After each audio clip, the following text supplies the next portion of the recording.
She's got eyes so sharp, she can pick out prey from a mile away. With her wings tucked in, she dives at up to 240 miles per hour.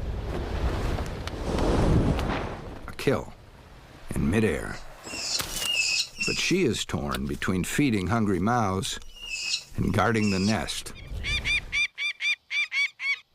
5 times her body weight, the brown pelicans ignore her warnings. A dangerous mistake.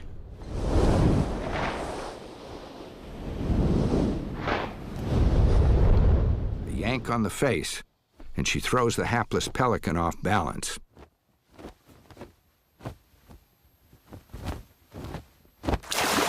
One down.